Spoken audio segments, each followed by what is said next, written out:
Iran যুদ্ধ আরো ভয়াবহ মোড় নিল গত ৪৮ ঘন্টায়। এই মুহূর্তে যুদ্ধ কেবল ইরান এবং আমেরিকা রাতের বেলায় কিছু বিক্ষিপ্ত আক্রমণ করলো, তার মধ্যে আর আটকে নেই। গত রাতেই ইসরায়েলি ক্রীতদাস জায়নবাদী মার্কিন প্রেসিডেন্ট ডোনাল্ড ট্রাম্প তার দেওয়া হুমকিকে সত্য করে ইরানের বেশ কিছু গুরুত্বপূর্ণ ব্রিজ এবং হরমুজ এলাকায় পাওয়ার গ্রিডের উপরে আক্রমণ করেছে মার্কিন সেনারা। আর তার প্রত্যুত্তরে বাব আল মান্দাব বন্ধ করার পথে হাঁটতে চলেছে ইরান। আর এই যুদ্ধ কেবলমাত্র মধ্যপ্রাচ্যের কাতার, বাহরাইন, জর্ডন, আরব আমিরাত বা ওমানের মধ্যে আর সীমাবদ্ধ থাকলো না, যুদ্ধের পরিধি আরো বিস্তৃত হলো। আজ ইরান মার্কিন হামলার বদলা হিসেবে ইরাক এবং সিরিয়াতেও আক্রমণ চালিয়েছে। তাই মধ্যপ্রাচ্যের যে সমস্ত দেশগুলো এতদিন যুদ্ধের বাইরে ছিল, সেই সমস্ত ভৌগোলিক এলাকাতেও যুদ্ধের আগুন ছড়িয়ে পড়ল। ইতিমধ্যে ৯ দিনের যুদ্ধে ইরানের ৩৮ জন সাধারণ মানুষ প্রাণ হারিয়েছেন এবং ৪০০রও অধিক মানুষ আহত হয়েছেন। হরমুজ প্রণালীকে ঘিরেই যুদ্ধ আরো ভয়াবহ আকার নিচ্ছে। আমেরিকা যুক্তরাষ্ট্র হরমুজ প্রণালীকে ইরানের হাত থেকে ছিনিয়ে নেওয়ার মধ্য দিয়ে গোটা পৃথিবীতে তার যে দাদাগিরি তাকে প্রতিষ্ঠিত করতে চাইছে। ওদিকে ইরানও মরণপণ লড়াই লড়ছে যে কোনো মূল্যে হরমুজ প্রণালীকে নিজের সম্পূর্ণ এখতিয়ারে রেখেই এই আগ্রাসী মার্কিন বাহিনীকে পরাস্ত করে পৃথিবীতে একটি অনন্য নজির তৈরি করতে এই মুহূর্তে মরিয়া ইরানের IRGC সৈন্যবাহিনী। আবার বিশ্ববাজারে তেলের দাম $65 প্রতি ব্যারেল থেকে বেড়ে গিয়ে $81 প্রতি ব্যারেলে পৌঁছে গেছে এবং খুব শীঘ্রই আন্তর্জাতিক বাজারে তেলের দাম আরো বাড়ার সম্ভাবনা তৈরি হয়েছে। আর এই যুদ্ধ যে অল্প সময়ের মধ্যে থামবে তারও কোনো ইঙ্গিত কিন্তু এখনো স্পষ্ট হয়নি। পাকিস্তান বহু চেষ্টা করে ইরান এবং আমেরিকাকে এক জায়গায় বসিয়ে যে মৌ স্বাক্ষর করেছিল 17ই জুন, সেই মৌ 20 বাও জলে। আমেরিকা এবং ইরান উভয় দেশই সেই মৌকে এখন অতীত ঘটনা বলে জানিয়েছে। আর পাকিস্তান কিংবা কাতার কোনো দেশই নতুন করে আর ইরান এবং আমেরিকার মাঝখানে দাঁড়িয়ে দুই দেশকে শান্তির পথে আনতে যে কোনো বড়সড় উদ্যোগ গ্রহণ করেছে সেই খবরও কিন্তু বাইরে এখনো নেই। তাই এই পরিস্থিতিতে বিশ্ব একটা ভয়ঙ্কর যুদ্ধের দিকে এগিয়ে চলেছে। চলো আজকের এই নিবেদনে আমরা গত ৪৮ ঘন্টায় ইরান এবং আমেরিকা পারস্পরিক এই যুদ্ধে যে ক্ষয়ক্ষতি হয়েছে এবং আগামী দিনে এই যুদ্ধ আরো কত ব্যাপকতা অর্জন করতে চলেছে সেই বিষয়ে আলোচনা করার চেষ্টা করব। শুরুতেই আপনাদেরকে স্বাগত জানাচ্ছি, আপনাদের বন্ধু অধ্যাপক আব্দুল হালিম। চলুন শুরু করা যাক। শুরুতেই আমরা দেখে নেব গতকাল রাতে আমেরিকা যুক্তরাষ্ট্র ইরানের কোন কোন অঞ্চলে আক্রমণ করেছে এবং সেই আক্রমণের তীব্রতা কত ভয়ঙ্কর ছিল। আমরা প্রত্যেকেই এই মুহূর্তে অবগত আছি ডোনাল্ড ট্রাম্প তিনি ইসরায়েলি মদতে এবং ইসরায়েলি নির্দেশে এই মুহূর্তে ইরানের উপরে যে শক্তিশালী যুদ্ধে অবতীর্ণ হয়েছে তার একটাই লক্ষ্য, যে হরমুজ প্রণালীকে বলপূর্বক দখল করবার।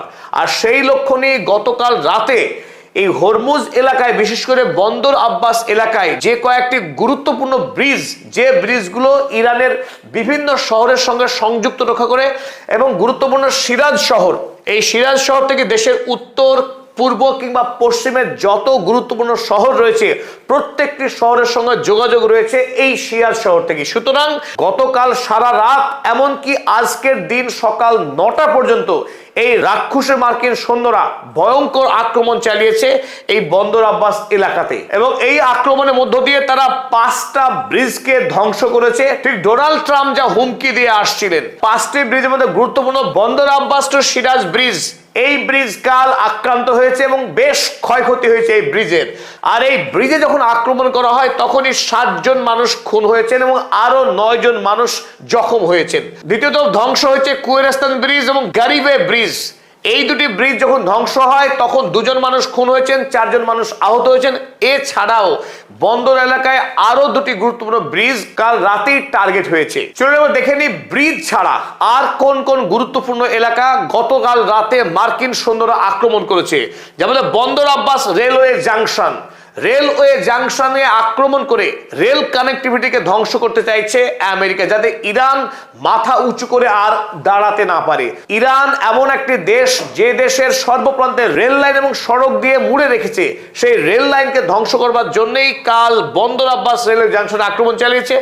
আক্রমণ করা হয়েছে চাবাহার পোর্ট কন্ট্রোল টাওয়ার, যে টাওয়ার থেকে এই চাবাহার বন্দরকে নিয়ন্ত্রণের কাজ করা হয়, এবং দৃষ্টিনন্দন এই টাওয়ারে আক্রমণ হয়েছে। হরমুজ এলাকার অত্যন্ত গুরুত্বপূর্ণ বিমান ঘাঁটি এই ইরান শাহের এয়ারপোর্ট, সেখানে আক্রমণ হয়েছে। আক্রমণ হচ্ছে গ্রেন স্টোরেজ। মার্কিন রাষ্ট্রপতি এবং মার্কিন সেনা তারা কত বড় পৈশাচিক, সেই পৈশাচিকতার প্রমাণ দিয়েছে। তারা খাদ্য মজুদ ঘর, সেই মজুদ ঘরে আক্রমণ করেছে এবং বড় অঙ্কের ফসলকে নষ্ট করেছে এই লক্ষ্য নিয়ে, যাতে করে আগামী দিনে ইরানে অনাহার এবং দুর্ভিক্ষ নামে, আর সেই সুযোগে যাতে ইরানকে দখল করা যায়। আক্রমণ করা হয়েছে মিনারেল ওয়াটার ফ্যাক্টরিতে। ইরানে পরিশোধিত জলের যে কারখানা, সেই জলের কারখানাতেও আক্রমণ করেছে এই মার্কিন সৈন্যরা। তাহলে লক্ষ্য যোগাযোগ ব্যবস্থা, লক্ষ্য জলের কারখানা, লক্ষ্য হচ্ছে ফসলের গোডাউন, সব মিলিয়ে ইরানের সাধারণ মানুষকে নির্যাতন করার এক জঘন্য উদ্যোগ গ্রহণ করেছে মার্কিন সেনারা। এবং এই যুদ্ধ একদিকে বেআইনি, অপরদিকে মানব অধিকার লঙ্ঘন, আন্তর্জাতিক আইন লঙ্ঘন, সমস্ত রকম অপরাধ করে চলেছে মার্কিন সেনারা এই ঘৃণ্য যুদ্ধের মধ্য দিয়ে। এবার দ্বিতীয় গুরুত্বপূর্ণ যে টার্গেট ডোনাল্ড ট্রাম্পের, ইরানের বিদ্যুৎ সংযোগকে বিচ্ছিন্ন ঘটিয়ে গোটা ইরানে আধার নামিয়ে আনা, আর সেই কাজ করার হুমকি তিনি দিচ্ছিলেন এতদিন ধরে। গত রাতে সেই কুকর্ম করেছেন ডোনাল্ড ট্রাম্প। বন্দর আব্বাস হরমুজগাউন প্রভিন্সের বেশ কিছু এলাকায় পাওয়ার গ্রিডের উপরে আক্রমণ করেছে এবং অনেকটা বড় এলাকা জুড়ে গত রাতেই আধার নেমে আসে।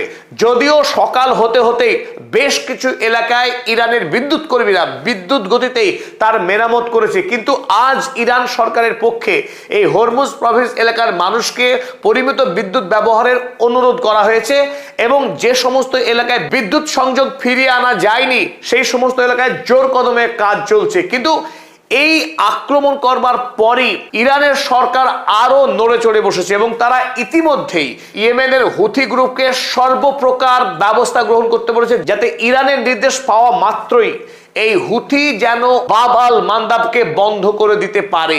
একদিকে আইআরজিসি হরমুজ প্রণালীকে সম্পূর্ণরূপে বন্ধ করে রেখেছে বেশ কয়েকদিন যাবত, আর তাতে নতুন করে যদি বাব আল মান্দাব, আপনারা এই ম্যাপে দেখতে পাচ্ছেন এদিকে ইয়েমেন আর এদিকে আফ্রিকার জিবুতি, এশিয়া এবং আফ্রিকার মাঝে একটা সংকীর্ণ প্রণালী আছে, যে প্রণালীর নাম বাব আল মান্দাব। বাব আল মান্দাব হলো 25 কিলোমিটারের সংকীর্ণ একটা জলপথ। ইতিমধ্যেই বন্ধ হয়ে রয়েছে হরমুজ প্রণালী। এই হরমুজ প্রণালী বন্ধ রয়েছে আর বন্ধ হতে যাচ্ছে বাব আল মান্দাব। আর বাব আল মান্দাব যদি বন্ধ হয়, তার সঙ্গে অবশ্যই বন্ধ হয়ে যাবে সুয়েজ ক্যানেল। তাই সুয়েজ ক্যানেল, বাব আল মান্দাব, এই ত্রিভুজ বিশ্ব বাণিজ্যের সবচাইতে গুরুত্বপূর্ণ 3 চোখ পয়েন্ট। যদি একসাথে এই 3 জলপথ বন্ধ হয়ে যায়, গোটা পৃথিবীর বাণিজ্য বন্ধ হয়ে যাবে, থমকে দাঁড়াবে।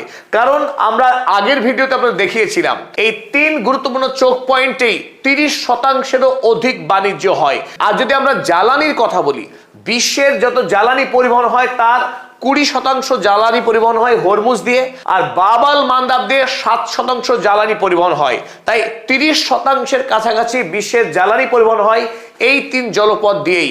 ইরানের শক্তি এখানেই লুকিয়ে আছে, যে পৃথিবীর 30% বাণিজ্যকে যদি ইরান মনে করে তা অনায়াসেই বন্ধ করে দিতে পারে। আর সেই কাজই করবার জন্য আজ কিংবা আগামীকাল যে কোনো মুহূর্তে বাব আল মান্দাব বন্ধ হতে যাচ্ছে, যদি আমেরিকা যুক্তরাষ্ট্র আজ রাতেও আরো শক্তিশালী আগ্রাসী আক্রমণ চালায় ইরানের নাগরিক পরিকাঠামোর উপরে, ইরানের বিদ্যুৎ এবং ব্রিজে যদি আক্রমণ চালায়, তাহলে ইরান কিন্তু এই ভয়ঙ্কর পদক্ষেপ নেবে এবং তাতে বিশ্বের জ্বালানি, রাসায়নিক সার, ঔষধ এর মতো গুরুত্বপূর্ণ পণ্যের আরো আকার লাগবে, বাড়বে চচ্চর করে দাম।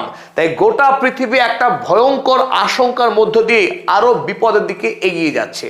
এই মুহূর্তে যেটা সবচাইতে বেশি চর্চা হচ্ছে আমেরিকা যুক্তরাষ্ট্রের নৃশংসতা এবং পাশবিকতা।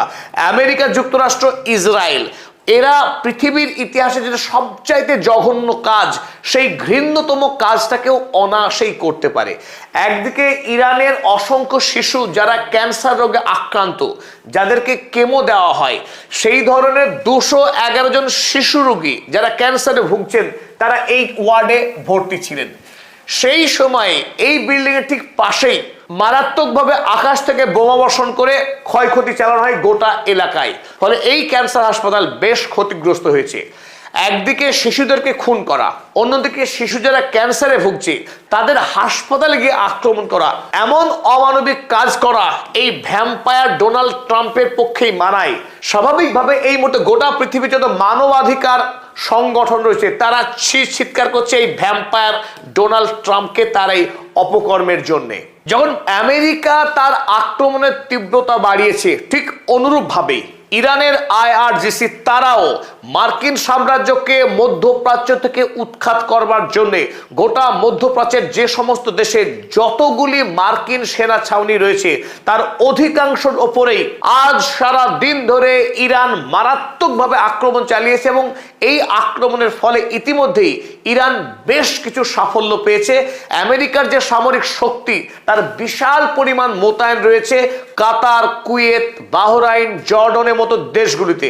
আর এই সমস্ত দেশগুলির মার্কিন ঘাঁটিগুলোকে তাক করে সারাদিন আজ ইরান মিসাইল এবং ড্রোন হামলা চালিয়েছে দফায় দফায়। কুয়েতে যে আক্রমণগুলো হয়েছে তার মধ্যে অন্যতম আজ একটি র্যাডারে আক্রমণ করেছে, যে শক্তিশালী র্যাডার ইরানি আক্রমণ হওয়ার আগে মার্কিন সেনাদের তথ্য দেওয়া যে র্যাডার, সেই র্যাডারকে উড়িয়ে দিয়েছে আজ। এবং আমেরিকার দুটি শক্তিশালী রকেট লঞ্চার, সেই রকেট লঞ্চারকে ধ্বংস করা হয়েছে আইআরজিসির পক্ষে। এবং আক্রমণ চালানো হয়েছে দুটি গোডাউনে যেখানে বিপুল পরিমাণের অস্ত্র মোতায়েন করে রেখেছিল মার্কিন সেনারা। এবং খুবই ইন্টারেস্টিংলি প্রথমবারের মতো আজ ইরানের আইআরজিসি